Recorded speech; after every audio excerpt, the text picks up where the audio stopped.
kita memberikan contoh itu tidak hanya ngomong saja ya, tapi perintah, langsung ya prakteknya. langsung praktek juga. Prakteknya. Jadi itu adalah salah satu tips komunikasi efektif.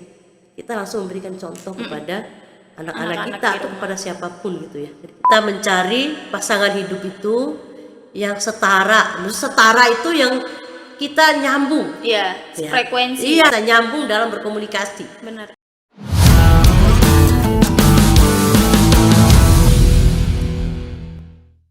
Assalamualaikum warahmatullahi wabarakatuh. Kembali lagi bersama kami di Kaum Podcast IBC, Islamik berkarakter dan cerdas. Pada kesempatan hari ini masih bareng aku, Pia Kamalia Kartika, bakal nemenin sahabat di rumah atau dimanapun berada. Tentu saja Pia sudah bersama dengan narasumber. Tanpa basa-basi lagi, mungkin teman-teman juga penasaran nih, narasumber kita siapa gitu. Assalamualaikum Ibu. Waalaikumsalam warahmatullahi wabarakatuh. Gimana kabarnya Ibu, sehat? Alhamdulillah sehat. Alhamdulillah. Jadi Ibu selamat datang saya ucapkan Ibu nggih di Kaum Podcast di studio, khususnya kita tumben nih ketemu dan ngobrol secara intens walaupun beberapa kerap kali kita berjumpa. Jadi tema yang kita angkat kali ini cukup menarik teman-teman. Bagaimana kita akan membahas mengenai love unbounded. Bagaimana kita akan merangkul kesetaraan dalam kehidupan keluarga itu seperti apa. Mengingat background keluarga Bunda Syuhada ya, itu adalah seorang pendidik gitu, entah itu bapak maupun ibu juga pendidik gitu. Jadi kita akan ulik secara bersama bagaimana Bunda bisa mengkomunikasikan itu dalam kehidupan berkeluarga gitu. Jadi sebelumnya kita kenalan dulu sama Ibu, mungkin dari teman-teman yang nonton nih banyak yang belum tahu kan gitu. Silakan Bunda. Terima kasih. Assalamualaikum warahmatullahi wabarakatuh. Ini Mbak Pia meminta saya untuk memperkenalkan diri. Iya. Ya, jadi nama saya Syuhada. Keseharian saya menjadi dosen di Universitas Muhammadiyah Mataram, Fakultas Agama Islam, program studi komunikasi penyiaran Islam. Ibu aslinya orang mana? Saya aslinya orang Bima, Mbak Pia. Bapak juga? Bapak juga orang Bima. Tapi sama. Udah lama di Mataram. Udah lama di Mataram. Udah pindah, udah imigrasi. Iya, imigrasi betul. Oke Bunda, mengenai tema yang kita angkat, mengingat background Bunda seperti tadi yang udah Pia bilang ya, bagaimana background Bunda, bapak dan juga ibu, yaitu suami dan istri yang sama-sama berlatar belakang pendidik gitu. Jadi bagaimana Bunda mengkomunikasikan itu dalam kehidupan keluarga gitu. Nah menurut Bunda sendiri, Pia perlu ulik dan perlu tahu dulu nih, Bunda dulu S1 di mana Bunda? S1 saya dulu di Mataram ya, di jurusan ekonomi ya, STIE 45 dulu. Berarti Bunda ambil jurusan ekonomi? Ekonomi dulu, tapi masih ada hubungannya dengan komunikasi. Ya. Dulu kita S1 belajar komunikasi pemasaran. Ya, ada komunikasi pemasarannya. Jadi ya, dan juga masih dalam konteks ilmu sosial ya. Terus itu lanjut S2 di Universitas Pajajaran. Unpad. Ya, jurusan ilmu komunikasi. Ya. S3? S3 juga dengan jurusan yang sama di S2 Unpad juga. Universitas Pajajaran juga. Masya Allah. Berarti Bunda dulu pas masa kuliah di S2 udah nikah ya? Udah nikah dan sudah punya anak 2. Tapi Bunda tinggal di sana di Bandung? Di Bandung, tinggal di Bandung. Oke, cukup menarik tema yang kita angkat kali ini. Bagaimana ketika Bunda mengkomunikasikan untuk melanjutkan pendidikan, sementara Bunda juga di latar belakangnya sudah jadi ibu rumah tangga nih gitu. Jadi menurut Bunda sendiri, bagaimana sih Bunda mendefinisikan kesetaraan dalam kehidupan keluarga itu sendiri? Oke, kalau kita bicara kesetaraan ya, tentu perempuan itu punya hak yang sama gitu ya. Dengan laki-laki ya. Tapi kita sebagai seorang perempuan harus tetap juga punya tugas ya sebagai ibu rumah tangga ya. Walaupun tadi mungkin Mbak Pia sudah bilang saya sebagai pendidik atau akademisi ya, saya sebagai ibu rumah tangga walaupun memang setara gitu ya, tetapi harus tahu diri gitu ya. Bagaimana ya memposisikan diri sebagai ibu rumah tangga, karena kebetulan saya seorang istri dan mempunyai 4 orang anak ya, yang harus saya urus, iya, harus harus saya didik. urus, harus saya didik, harus saya bina ya secara mental dan lain sebagainya.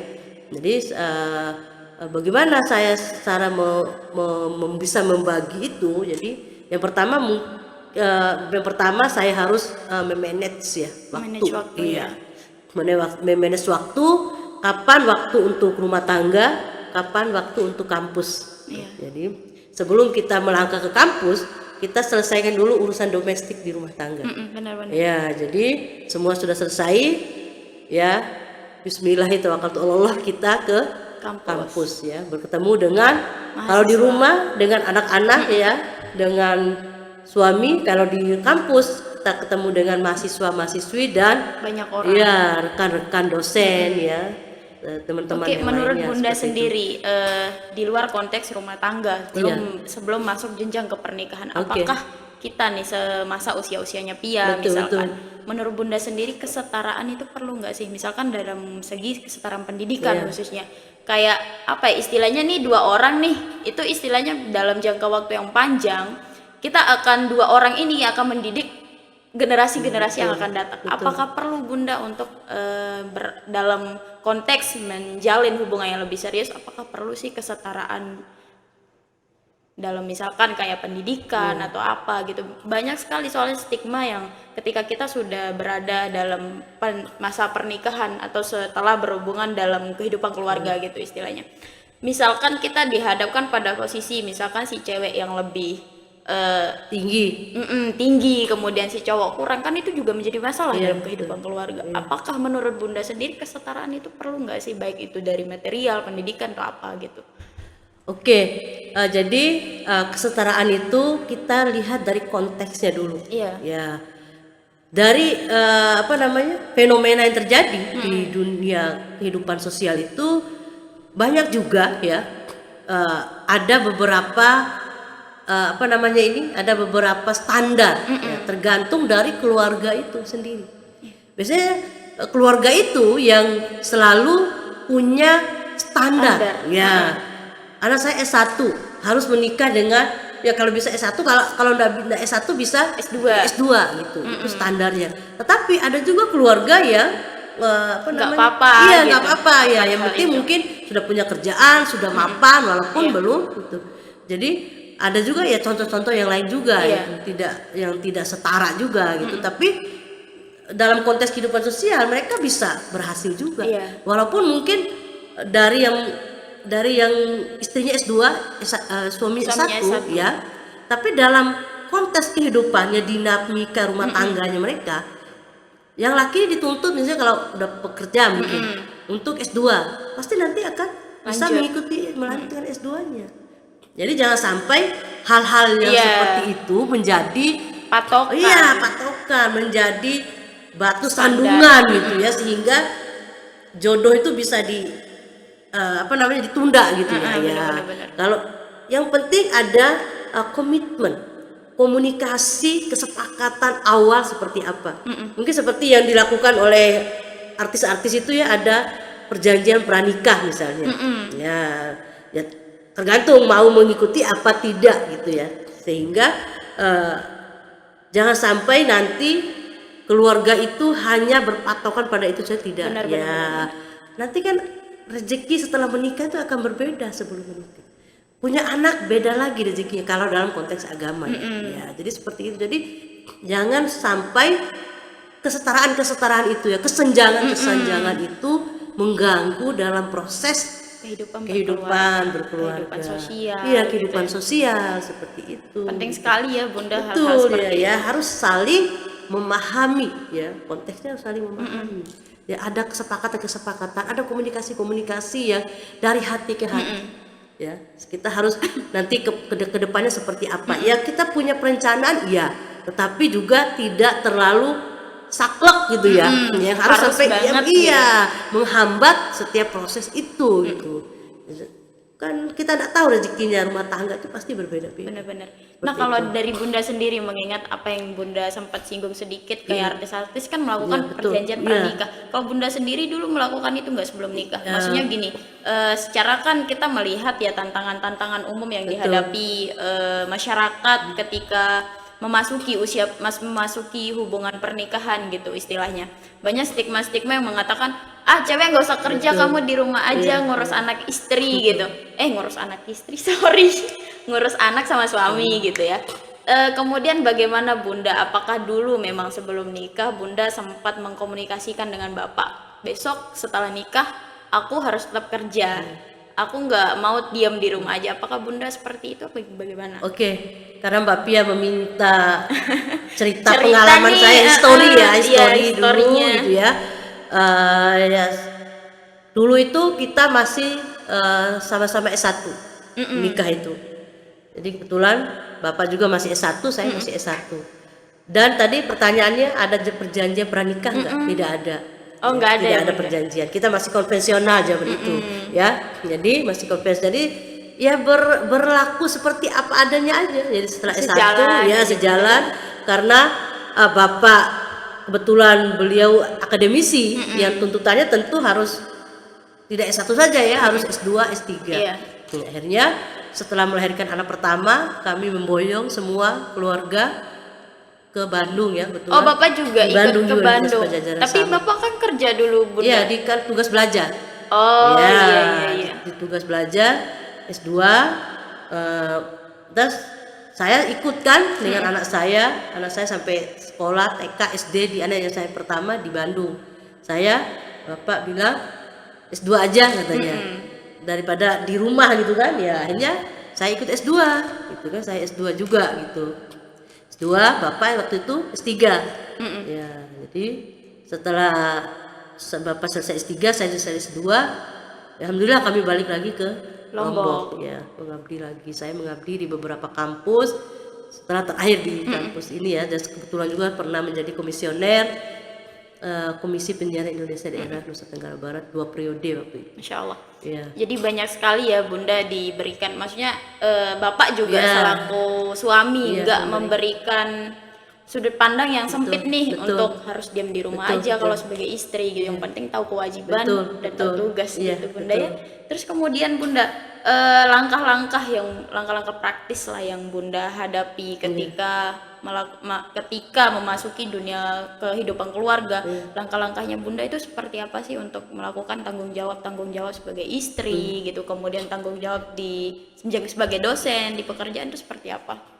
Jadi tanggung jawabnya itu adalah saya harus dalam konteks komunikasi ya, kita harus memberikan contoh. Jadi misalnya ini ke anak dulu lah ya, karena saya sebagai seorang ibu gitu ya, ke anak. Jadi misalnya kita ingin memerintahkan anak kita sholat, yang harus kita lakukan adalah saya harus sholat dulu. Jadi sehingga bisa mereka nanti anak-anak sekarang kan pintar, Bapak ya. Ya, nanti dibilang disuruh aja belum sholat, gitu saya disuruh sholat tapi Bunda sendiri belum sholat gitu ya. Begitu juga dengan hal-hal yang lain. Kok disuruh belajar misalnya, tapi kita tidak pernah belajar. Jadi intinya kita harus menjadi panutan dulu ya. Jadi sehingga kita memberikan contoh itu tidak hanya ngomong saja ya, tapi langsung ya prakteknya. Jadi itu adalah salah satu tips komunikasi efektif.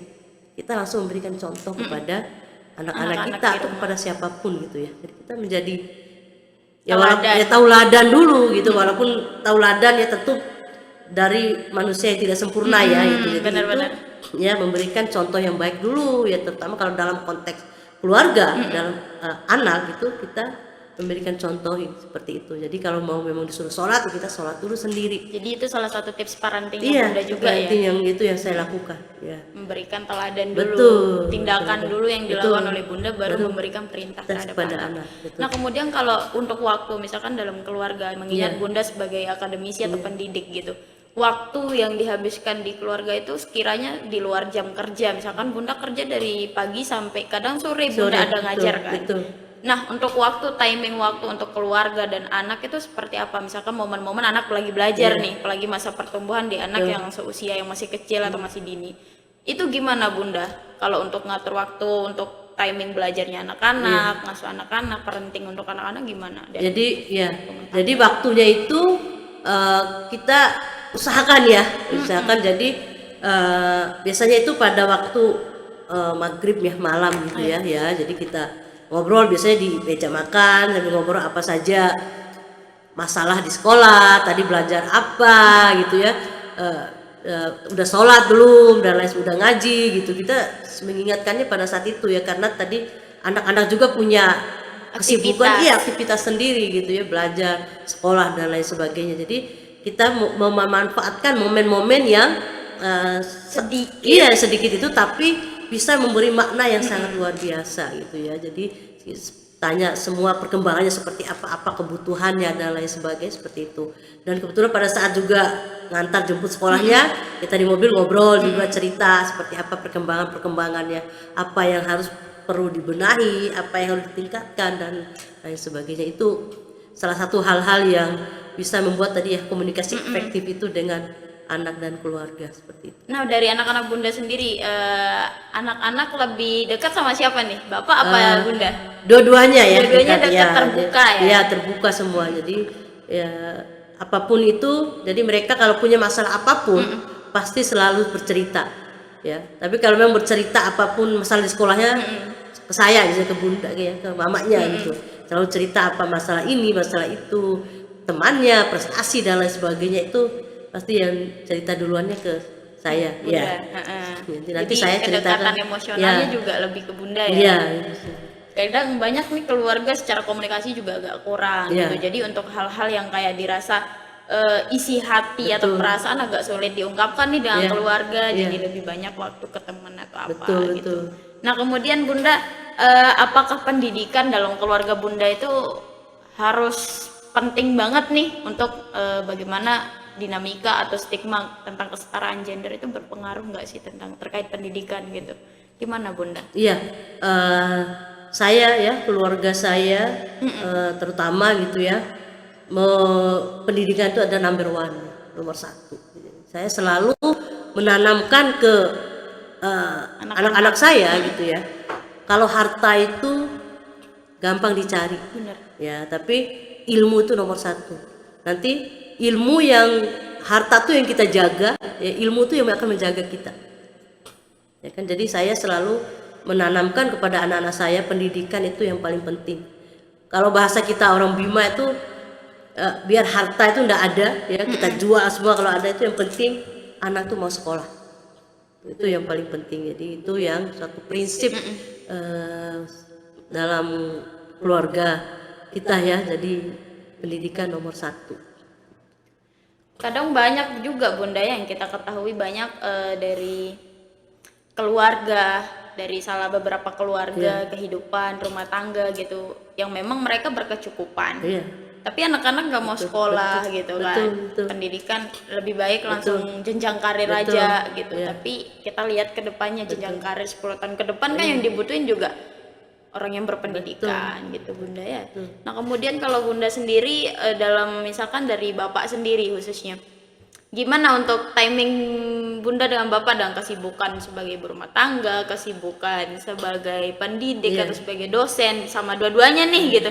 Jadi kadang timing waktu antara Bunda dengan Bapak itu kapan kira-kira? Jadi kebetulan Mbak Pia ini, saya kan tidak bisa kendaraannya terbatas gitu ya. Jadi karena kebetulan kami juga kampusnya agak dekat ya, UIN dengan Umat ya, jadi barengan ya. Jadi Bapak ngantar saya dulu ke kampus, baru nanti kembali ke kampus. Jadi komunikasi intensnya semua apapun diceritain, apapun dikomunikasikan itu ya tetap. Jadi alhamdulillah keluarga kami keluarga yang sangat intens berkomunikasi dan bisa memanfaatkan momen-momen apapun itu untuk berkomunikasi. Ada hal-hal yang mungkin yang perlu diperbaiki, yang perlu dirundingkan bersama, ya kami komunikasikan. Dan anak tetap diikut sertakan dalam setiap diskusi itu. Betul. Jadi apapun kesepakatan, apapun misalkan kayak aturan yang harus dibuat, jadi anak-anak juga ikut serta ya Bunda ya. Mereka punya hak. Betul. Jadi ada dua metode di keluarga kami itu yang kita gunakan. Yang pertama ya yang konvensional ya. Yang konvensional itu misalnya ya kalau ada sesuatu yang ingin kita rapatkan bersama, rembukan bersama, kita panggil semua duduk bersama.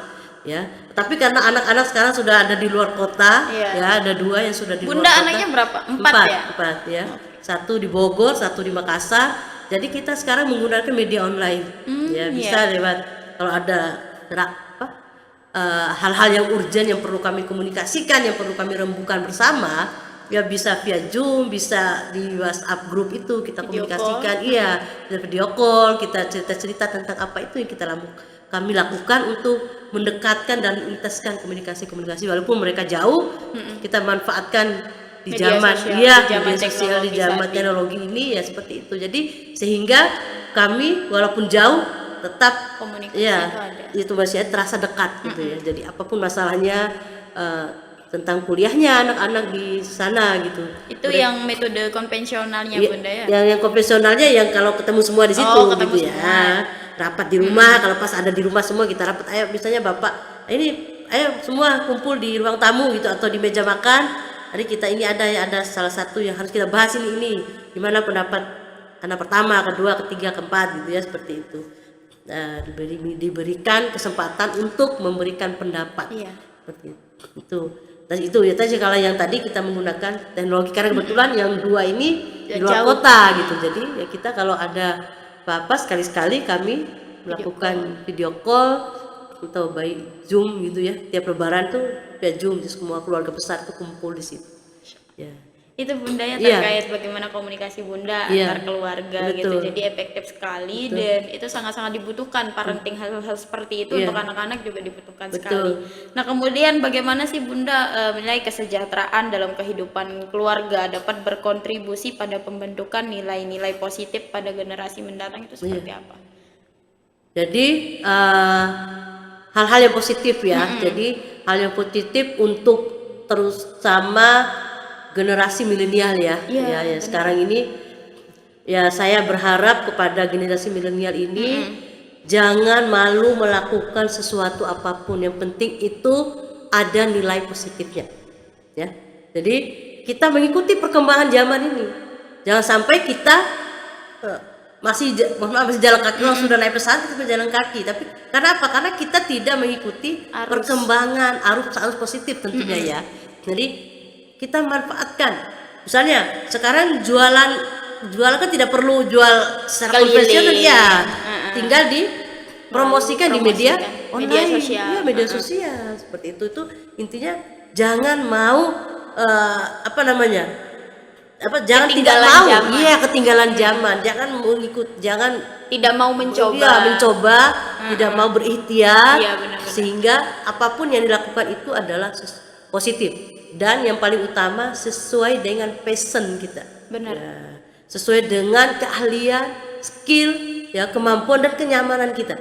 Ya, sehingga kalau kita nyaman dengan sesuatu hal ya yang itu bisa bermanfaat, kalau bisa meningkatkan taraf ekonomi yang lebih bagus, itu lebih baik lagi. Iya, seperti itu. Dan sampai kita melakukan pekerjaan tapi hati kita nggak nyaman, tidak nyaman. Jadi, gitu. Kerjaan juga agak kelabakan jadinya dan itu nggak bakal happy lah gitu ya Bunda ya. Kalau kita ngelakuin kerjaan sesuai hobi ya, sesuai skill jadi sesuai passion tadi itu jadi kita akan nyaman melakukan. Sama kita jadi dosen gitu ya. Mungkin orang bilang dosen tuh banyak salary-nya gitu. Ya, walaupun ya kita tidak melihat dari sisi itunya, tapi ada kepuasan hati. Kalau walaupun sakit apapun itu, kalau udah ketemu mahasiswa sembuh, seneng gitu. Iya, jadi obat yang sangat mujarab itu. Kita ketemu, kita happy, kita ajarin hal-hal yang positif, tentu sesuai dengan konteks ya. Kalau saya kebetulan dosen komunikasi ya kita ajarkan hal-hal yang tentu komunikasi tentang komunikasi seperti itu. Oke, nah menurut Bunda sendiri bagaimana sih kesetaraan dalam keluarga dalam membentuk pandangan anak-anak terhadap peran gender biar anak-anak tuh nggak semata-mata menutup satu mata nih, cowok tuh harus bekerja, harus begini, betul. cewek harus begini. Jadi untuk hal seperti itu bagaimana Bunda? Oke, jadi di keluarga saya ya, jadi kesetaraan itu betul-betul kita samakan, ya. Tidak membedakan mana itu anak laki atau anak perempuan. Jadi semua anak itu punya hak yang sama.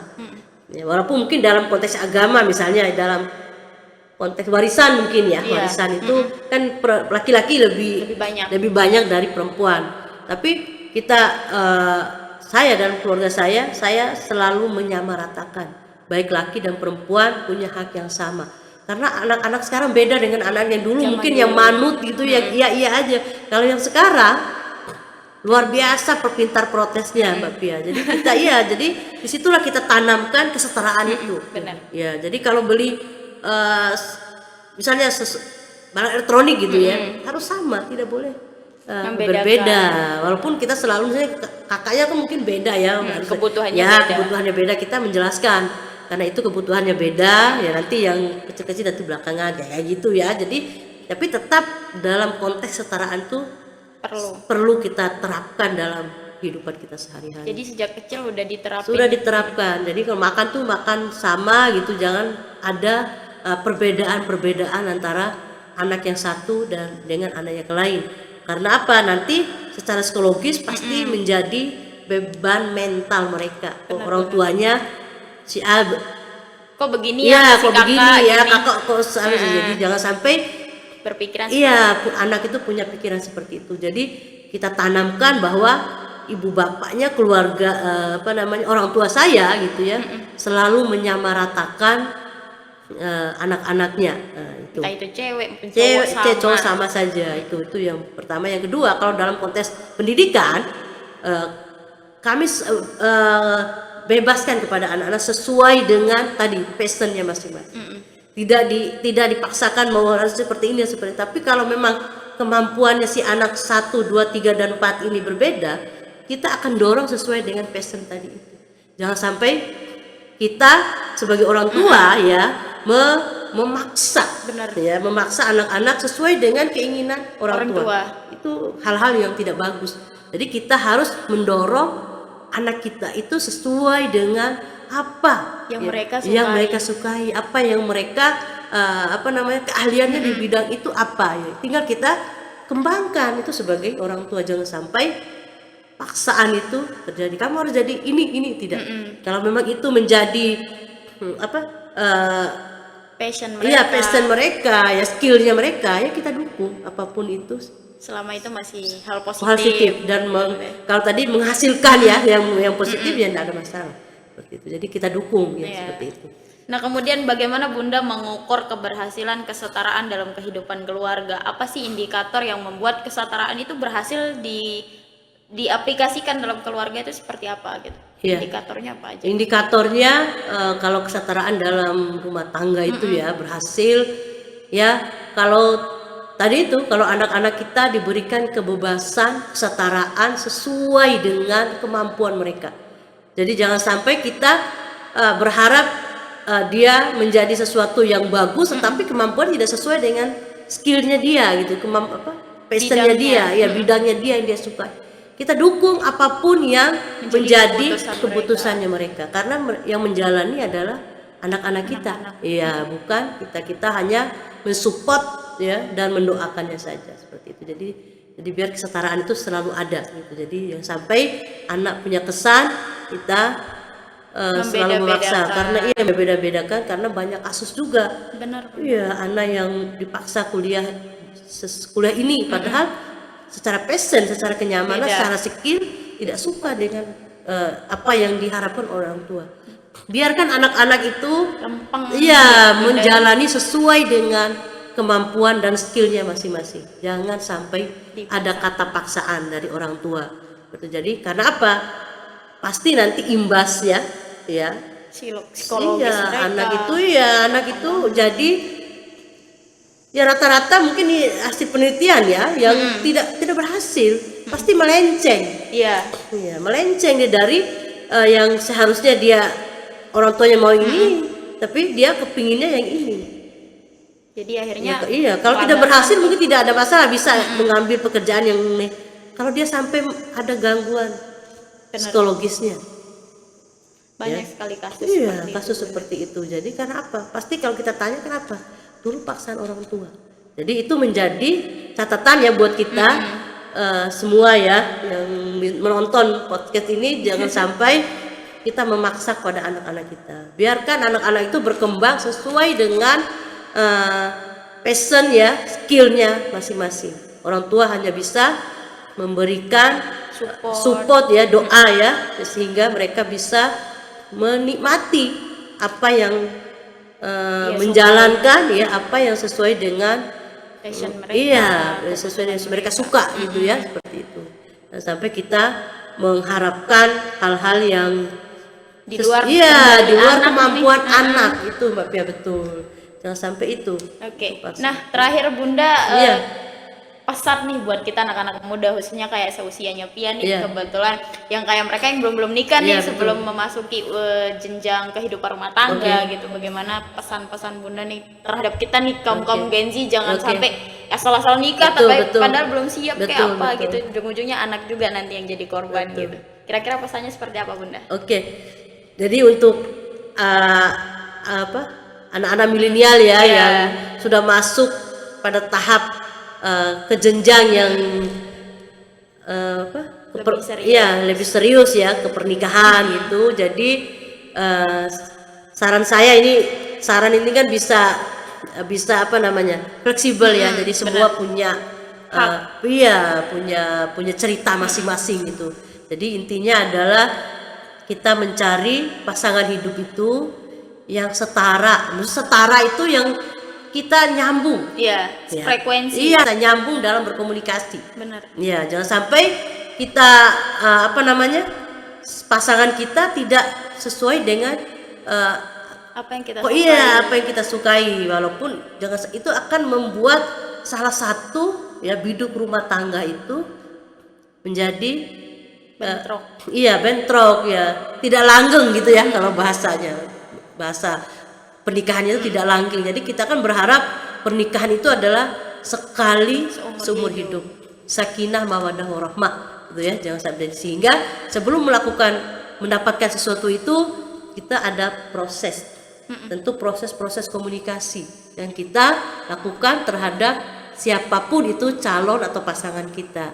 Sehingga jangan sampai, lebih baik kita menyesal dulu ya daripada nanti kan kalau masa sekarang. Iya, pendekatan mungkin ya, kalau bahasa agamanya ta'aruf gitu kan, itu kan belum dalam hal pernikahan. Kalau udah pernikahan kan tentu akan beda lagi gitu. Jadi ya sekarang pendekatan secara Islami atau pendekatan secara positif yang bisa nanti membawa dampak ke arah lebih serius, dan pada saat menjelang pernikahan atau sudah pada saat menikah itu kita sudah saling memahami antara pasangan kita ya, sehingga kita ya tadi itu mudah-mudahan bisa menjadi keluarga sakinah mawaddah warahmah. Amin.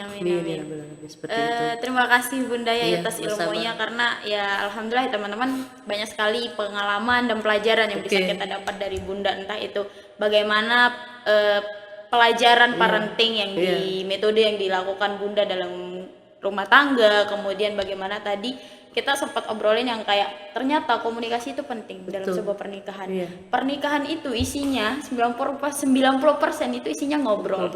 Kalau kita nggak nyambung ngobrol dengan pasangan seumur hidup, itu lumayan lama Bunda ya. Jadi itu nggak bakal, istilahnya nggak bakal langgeng lah istilahnya kalau kita kurang-kurang komunikasi. Jadi komunikasi itu penting sekali teman-teman. Jadi pastikan teman-teman untuk memilih pasangan juga harus yang benar-benar bisa untuk diajak berkomunikasi dalam hal apapun gitu.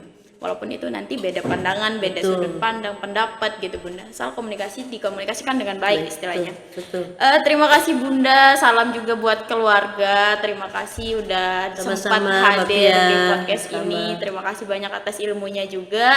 Mungkin teman-teman terima kasih juga untuk yang udah nonton dari awal sampai akhir. Semoga ada manfaatnya Bunda ya. Amin. Jika ada salah-salah kata dari kami baik secara sengaja maupun tidak disengaja, mohon dimaafkan. Akhir kata, Jangan lupa untuk subscribe, like, komen, dan share sebanyak-banyaknya. Terima kasih, sampai jumpa di next video. Assalamualaikum warahmatullahi wabarakatuh. Waalaikumsalam warahmatullahi wabarakatuh.